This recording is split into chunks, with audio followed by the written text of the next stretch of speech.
Hey, did you realize the Lions have the most Pro Bowlers in the NFC North and could finish in last place in the division?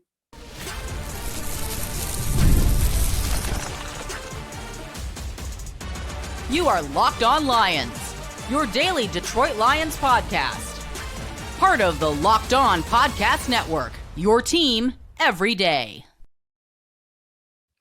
All right, here we go, everybody. Matt Dery with you. Locked On Lions, Locked On Podcast Network, your team every day on the #1 sports podcast network, the Locked On Podcast Network, on a Tuesday, December the 23rd, and a Wednesday, December 24th.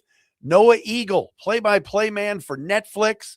He's got a game on Peacock later this weekend with Ravens and Packers. He will be on the call of Lions Vikings Christmas Day with Drew Brees at 4:30, a game you can also see on Big 62, locally CBS. Noah's going to join us coming up momentarily on the program as we talk all things Lions and Vikings. Locked On Lions for a Tuesday, brought to you by FanDuel. If you want to be right in the middle of the action this season, visit FanDuel.com and place your NFL live bets all season long. Thanks for making us your first listen, everybody. We got a lot to get into today. Pro Bowlers are out. We'll tell you what 5 Detroit Lions made the Pro Bowl.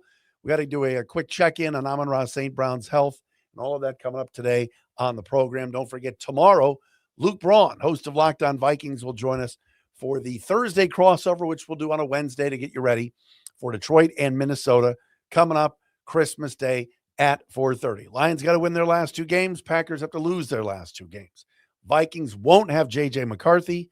Max Brosmer will get the start at quarterback. And Brett Rippon was just signed today by the Vikings as well. Thrilling. All right, so you look at the NFC North.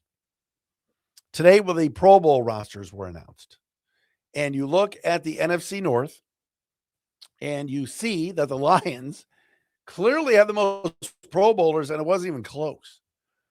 Lions have 5 guys, 5 going to the Pro Bowl, as announced today by the NFL. This was voted on by fans. This was voted on by players, coaches. And congratulations, first and foremost, to Jack Campbell, who makes his first Pro Bowl ever. And the middle linebacker for the Lions deserves it. He's had a huge year. He's the team's leading tackler. He's graded out by PFF as one of the top 3 middle linebackers in the game. And he's having a huge year. 159 tackles, 3rd in the league, 9 TFLs, 36th in the league, 2nd best PFF grade among all linebackers at a 90.1. So you got Jack Campbell making it. Jahmyr Gibbs makes it as a Pro Bowler. Absolutely. Amon-Ra St. Brown once again for St. Brown. That is his 4th Pro Bowl. Same goes for Penei Sewell, his 4th Pro Bowl. And edge rusher Aiden Hutchinson as well also makes it for the 2nd time. 4 of the Lions' 5 Pro Bowlers are listed as starters: Gibbs, Sewell, Hutchinson, and Campbell. So the Lions, despite an 8-7 record, despite everybody kind of being down in the dumps about this season, despite all the disappointment that we've seen this year and everything else, Detroit is right there with 5 Pro Bowl players. The Bears had 3. The Packers have 1, and the Vikings have 0. 0. So the Lions, if they somehow lost to the Vikings and finished with the same record as Minnesota, could technically finish in last place in the NFC North and have the most Pro Bowl players on the roster. In addition to the 5 Pro Bowlers, the Lions have 5 alternates for the Pro Bowl games. Jared Goff, first alternate. Brian Branch, first alternate. Both of those guys are very deserving. And by the way, anybody that says Jared Goff is the problem or the Lions need a new quarterback, zip it. Jamison Williams, 4th alternate, and 2 5th alternates, Sam Laporta and Kirby Joseph.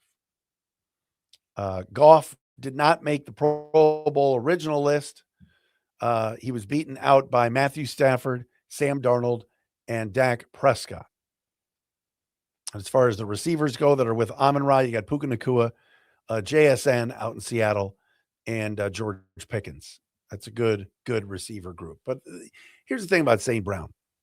Number one, as far as his injury goes for Thursday, Dan Campbell said today that Amon-Ra's got some irritation in his knee, but they feel like he's made progress from yesterday's walkthrough to today's walkthrough. The Lions are going to practice this week. It's going to be walkthrough. It's going to be the walkthrough buffet. They're not going to practice. So St. Brown right now, a little irritation in his knee, but feeling better today than he did yesterday. And if the Lions want to win on Thursday, and of course they do, and if they want to somehow make, chicken salad out of chicken bleep and win 10 games and end this season somehow trying to maybe push the Packers a little bit by winning their last 2 games and making Green Bay lose their last 2, they got to have number 14 on the field. And the more I watched the other day's game against Pittsburgh, and I know that it wasn't Amon-Ra's best game, but the importance of St. Brown catching the football, making plays, the leadership, you've got to have him on the field. And there are so many good receivers in the NFC. So many good ones. Like I said before, Puka Nacua, Jackson Smith and Jigba, George Pickens, all made the Pro Bowl. Guys like CeeDee Lamb, guys like the receivers in Chicago. All right. Christian Watson in the division. We watched Jawan Jennings last night light it up for the 49ers. There are just a ton. Mike Evans in Tampa. There's so many good receivers in the NFC. A.J. Brown and Devontae in Philly. For Amon-Ra to be named to the Pro Bowl for the, fourth time is insane. He's so damn good and has to be healthy and has to be on the field on Thursday afternoon at 4:30 for this team to have any chance of winning. And we remember the last time these two teams played, Minnesota came into Ford Field on November the 2nd and blitzed the living bejeez out of Jared Goff, got home a bunch, and the Lions played one of their worst games this year. And it's interesting how Dan Campbell on Monday said, after watching the film, the Steelers game was one of the worst games he's seen them play. He has said that numerous times this year. That's a red flag. But congratulations to those 5 Lions that made the Pro Bowl. Again, 2 more than Chicago had, 4 more than Green Bay had. Only Pro Bowler on the Packers was Micah Parsons. And oh, by the way, Drew Dahlman and Joe Thuney made it for the Bears on the offensive line. You want to talk about a difference between where Chicago is and where Detroit is? Bears went out and signed 2 studs. And I wasn't a huge Dahlman fan. I thought they overpaid for him. But Dahlman and Thuney both making the Pro Bowl as O-lineman for Chicago is pretty impressive. All right, coming up next, we'll talk to Noah Eagle, play-by-play man. See him on Peacock doing the Big Ten games. He's going to be doing, he does NBA for Peacock, and he will be doing Lions and Vikings with Drew Brees. Coming up on Thursday, he is our guest next right here on Locked On Lions.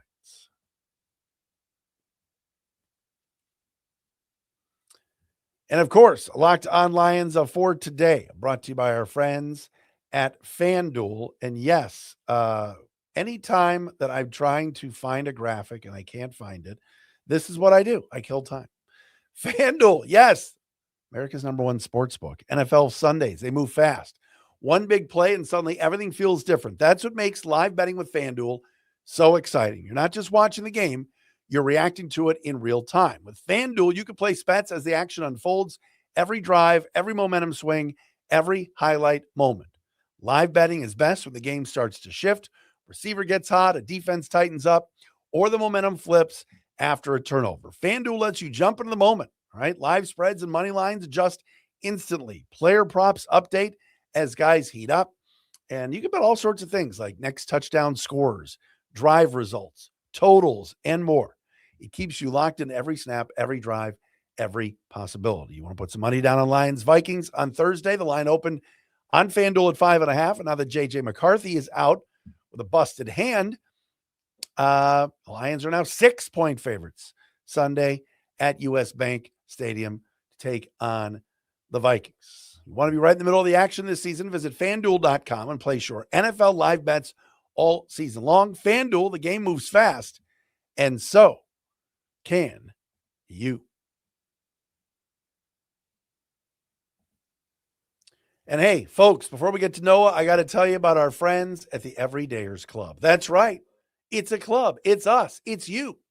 All right. Thank you for making Locked On Lions your first listen of the day.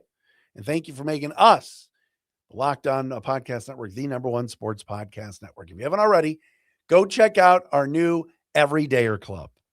That's right. You get access to an ad-free audio feed for Locked On Lions, compatible with Apple Podcasts, Spotify, and every other major podcast app. An invite to the members-only Locked On Lions Everydayer Club Discord server. So you want to get on there and rant and rave about the Lions and how much they're upsetting you and ticking you off. We got the live chat right there. Group chat for the listeners of the show. I'm on there too. And if you're hanging out in the Discord, it's a lot of fun. Check it out. Steve Facine, one of our everydayers, he's on there all of the time. Check us out by doing this. Go to lockedonlions.supercast.com. That's lockedonlions.supercast.com, or tap the link in the show notes to learn more. All right, as promised here on a Tuesday edition of Locked On Lions, Noah Eagle with us, play-by-play man, who will be on the call on Thursday for the Lions-Vikings game on Netflix. And by the way, locally, here you can see the game on Channel 62 CBS, Big 62. Noah's seen him on Peacock and doing all the Big Ten stuff. Now get a little Christmas Day NFL. What's up, brother? What's going on? Great to see you. Excited for this one, and excited for whatever else is to come in the NFC North, which is a whole bunch of chaos. It is chaos. It is chaos. You and I were talking before you came on. There's a possibility you're only going to see, out of all these NFC North teams, and you're doing the Packers game against the Ravens coming up on Saturday on Peacock. You may only see for these two games one of the starting quarterbacks that you're probably prepping for, right? Correct. Yeah, it very much quickly changed, which is a reminder in the NFL how quickly things can change. And I don't need to tell Lions fans that with the injured lists that have grown over the last two seasons in Detroit. But certainly the case that Jared Goff might be the only true starting quarterback that we could see. Max Brosmer might get the start for Minnesota. And then we'll see with Green Bay, both of their top two guys dealing with injuries. Certainly Baltimore after the Sunday night game with Lamar getting the back contusion. So a lot could happen between now and then. But what we've learned is to stay on your toes, and preparation is imperative, as you know as well as anybody. So what's the prep like for a game where, and I know you've been keeping your eye on these two teams, but more specifically the Lions. I mean, for Detroit, it's a win or else situation. But I don't think anybody saw what was going to take place on Sunday, which was really a disappointing performance against the Steelers, and now kind of takes a little bit of shine off of this game, doesn't it? To a certain degree. I think at the same time, because of the loss, now you mentioned it, it is a must win. It was going to be essentially a must win anyway, but you figure, okay, if they had won that game on Sunday, it gives you a slight leeway that now you still can tinker enough with one more loss. Now it's a guaranteed must win for these final 2 weeks, and you've got to hope that the Packers do enough losing to get yourself into the playoff picture, which certainly, as we just talked about, with their quarterback situation, who knows what they'll look like for these final 2 weeks. And so I think from a just internal standpoint, you always say control what you can control, and Dan Campbell and the Lions are going to have to do exactly that. You can make the argument that over these last 4 weeks or so, they haven't controlled what they can control at the highest level, and that's why they put themselves in the position that they have. And I think they've all been very open and honest about that. And I think that's the biggest key. And I'm excited to meet with Coach Campbell and meet with some of the players, because the sense I get from the outside looking in so far is that the locker room isn't necessarily shaken up in the sense of, man, there's a devastated feel. They're disappointed. They're frustrated. But it's also an incredibly well-led team. The leadership from top to bottom over these last several seasons has been built in such a way that the infrastructure isn't going to completely crumble because of what's transpired over the last month. So you've got to expect they're still going to come with their best foot. They're still going to play Detroit Lions football and control their side of it. All they can do is win this game, hope the Packers lose on Saturday, and put all the pressure back on Green Bay in the final week of the season. So we'll see what it looks like. But at the end of the day, the shine is still there. It's Christmas Day, and of the 3 games, this is the only one that has any bit of magnitude on Christmas Day of playoff picture, playoff implications. The first game with Dallas and Washington, both teams already eliminated. And the third game with Denver and Kansas City. Denver, you could say, is playing for the 1 seed, but that's just about it.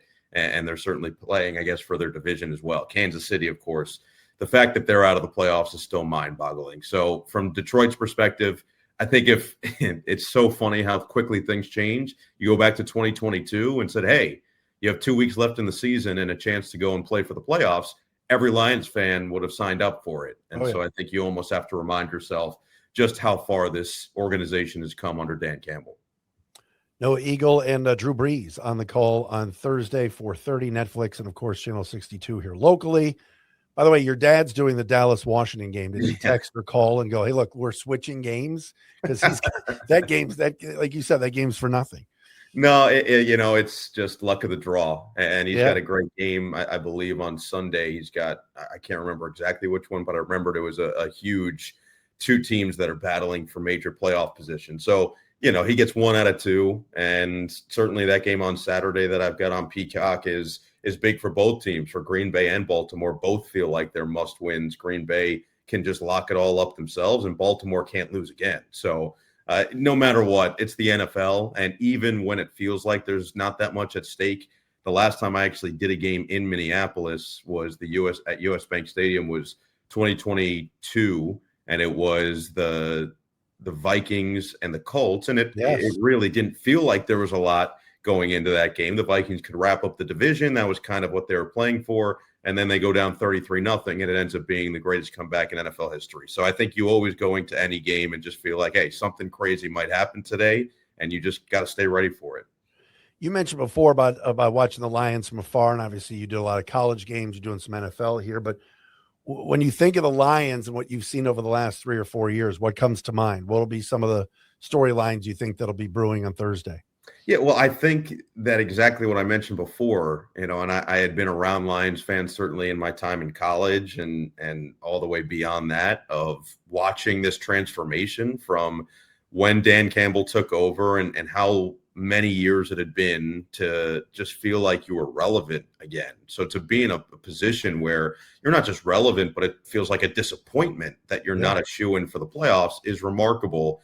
And you're still very much in it. I think the other side of it from a Minnesota perspective, and I know Aaron Jones has talked about it a little bit, Aaron Jones was on the field in that final week of 2022 at Lambeau when it was Detroit playing spoiler. And I think he would feel fantastic repaying the favor. And I think there are a lot of people on that Vikings side that would feel fantastic repaying the favor, of course, being in division. So I do think that there's some intrigue within that. And on top of it, the way you finish a year, and this goes back to what the Lions have proven the last 3 seasons, the way they finished 2022 spilled over the way they started 2023, and then spills over into the way you start 2024 with the way that they finished 2023. Of course, disappointing end to that NFC Championship game, but had it and felt like they were just a couple plays away. Well, you felt that confidence go into the next season. So I do think that these final 2 weeks of the regular season, even if it doesn't work out for a playoff berth for this team, it's important just to keep that momentum on your side, keep that positive vibe on your side. I mean, Jared Goff is having arguably the best year of his career, at least right on par with what he did last year or the year before. And so I think keeping guys like Amon-Ra, and we'll see what his health looks like, keeping guys like Jahmyr Gibbs, who's just off the charts good, and then certainly trying to find a way to shore up some positions moving forward, shore up more of that offensive line issues, which had never been a concern really the last 3 seasons. Obviously, injuries playing a part there. Certainly defensively, how can you maintain your health over the course of a full season? Which, look, sometimes it's just bad luck, and certainly the Lions have had a number of those injuries that have been bad luck, but then where can you fill the holes to provide more depth? Those are the questions moving forward, but can you at least establish or reestablish that culture? And that's kind of what Dan Campbell talked about post-game after the crazy loss this week, was how can we get back these final 2 weeks to playing efficient football and playing Lions football? So that's what we're going to be watching. You mentioned Aaron Jones. Obviously, he got banged up Sunday. So did Jordan Mason. But the way the Lions defense has been playing the run, and if Brosmer has to play, it's almost like the Vikings may say, we're not even going to throw a forward pass in this game. You got to prepare yourself, Noah, maybe for a 2-hour football game. Well, look, you mentioned I do a lot of Big Ten football. So, Yeah, Matt, that is not alien to me. And I've done a ton of Iowa. They say punting is winning there. So I'm cool with that. But, yeah, you have to dare Detroit to stop the run just based on the last 2 weeks alone. So if they're up for the task and they come ready to go and load the box and do whatever, they're basically, I would imagine if I were the Lions, I would say, okay, let's force this rookie quarterback, assuming that he's the one who's in there, Brosmer. Let's force him to go and make throws to beat us. Now, the Giants, to a certain degree, did that. And sure enough, in the fourth quarter, they needed a big 3rd and long conversion, and he found Justin Jefferson down the sideline in a major way. And that was a big-time throw, an NFL-level throw for Max Brosmer, who 2 years ago was playing FCS football. So it is a remarkable story of his rise and the way he played at the University of Minnesota last year. But you're right.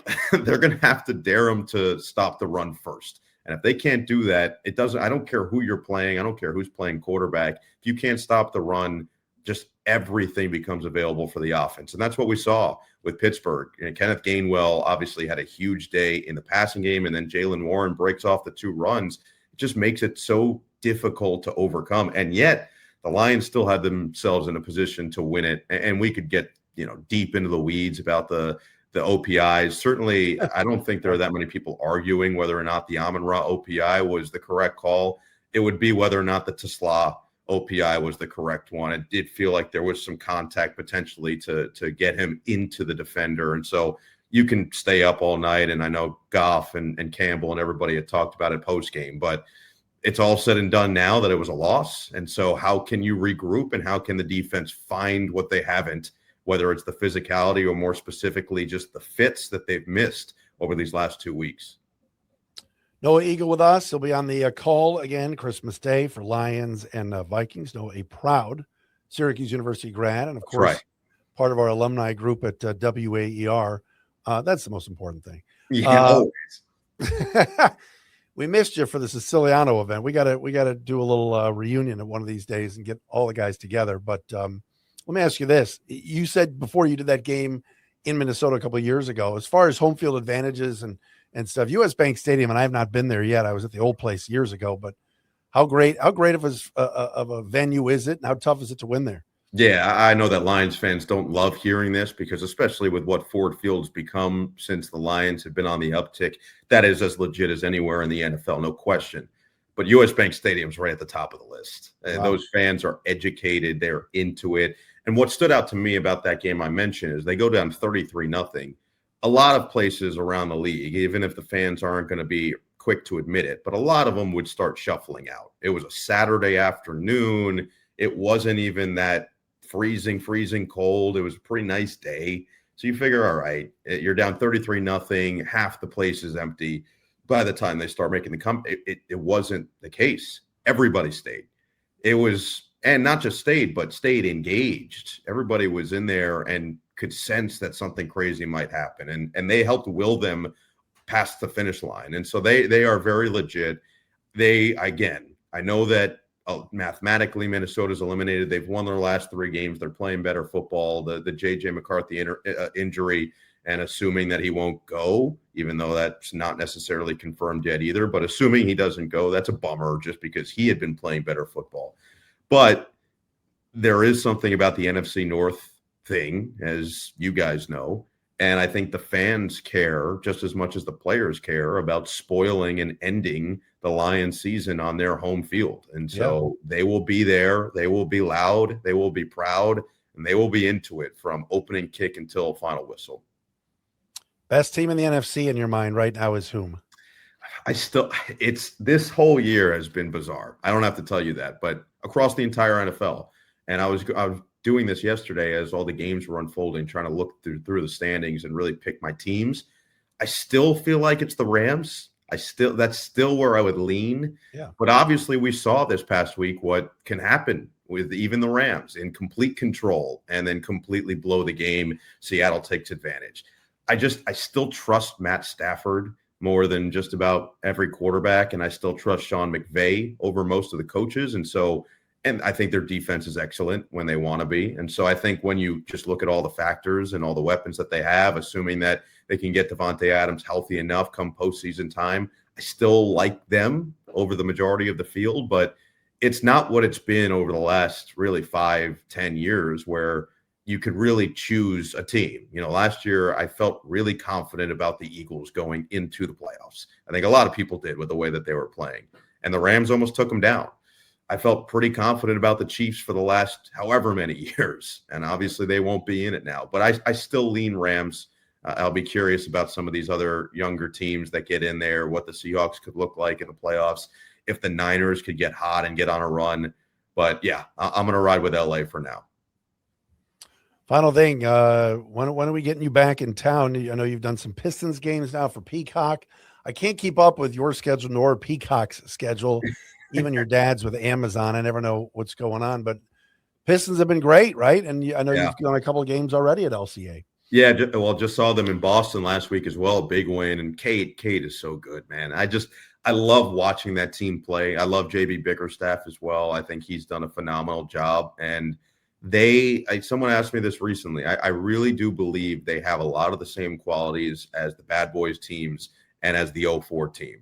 It's a very unselfish group. Now, the difference of the current team to the 04 team is, the best five alive versus you've got a clear centerpiece now. I mean, you've got a clear MVP type of guy.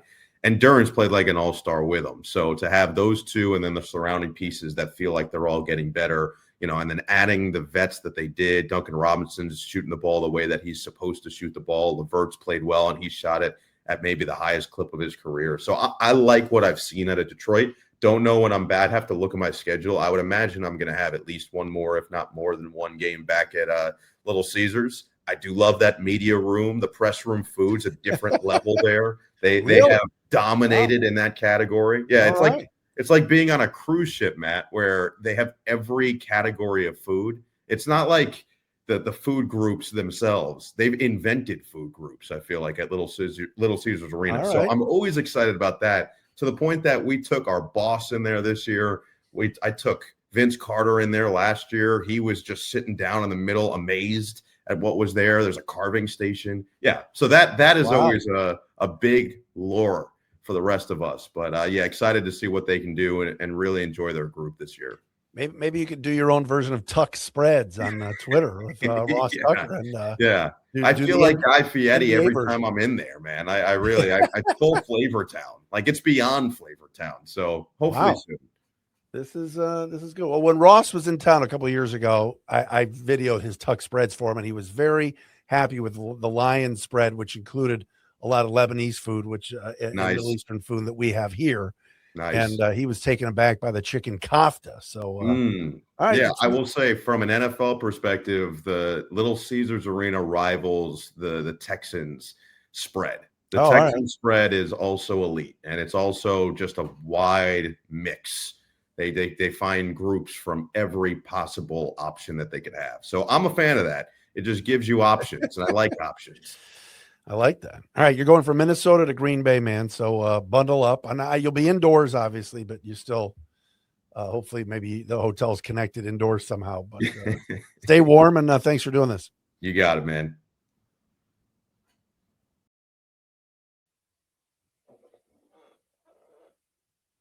Always great to have Noah Eagle on with us from Netflix. He'll be on the call for Thursday's game on the play-by-play mic, alongside Drew Brees for Lions and Vikings. Locked On Lions for today, brought to you by CarGurus. Car shopping should feel exciting, not confusing. And with CarGurus, you get the confidence you deserve. They cut through all the noise so you can actually see the best deals on the cars you want. Because when it comes to a big purchase, you deserve the best deal. And CarGurus makes that whole process simple by giving you real information, real deal ratings, and more listings than anyone else. You can shop the way you want. Use CarGurus deal ratings to compare cars quickly without having to guess whether the price is fair or not. You'll love being able to filter through everything. Mileage, trim, features. You're only seeing cars that actually fit what you need. All right. The in-depth vehicle reviews help you understand what ownership actually looks like, not just how the car looks online. CarGurus connects you with trusted dealerships for a transparent and hassle-free buying process. With over 4 million listings, the most of any major online automotive marketplace, you'll always find the best deal. Shop the way you want with the tools, the data, the unbiased deal ratings that make it all easy. Buy or sell your next car today at CarGurus.com. That's CarGurus.com. CarGurus.com.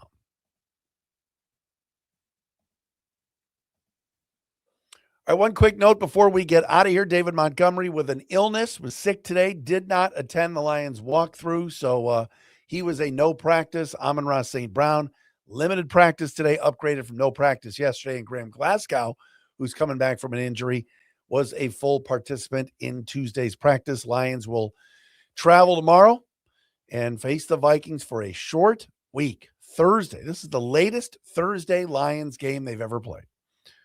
This late in the year, December 25th, week 17. And by the way, Noah, I asked him about the NFC. Man, did the Niners look good last night. San Francisco looks real. That offensive line just mauls people, and Purdy has all day to throw. All right, Luke Braun tomorrow from Locked On Vikings. Thanks for making us your first listen. Talk to you again on Wednesday.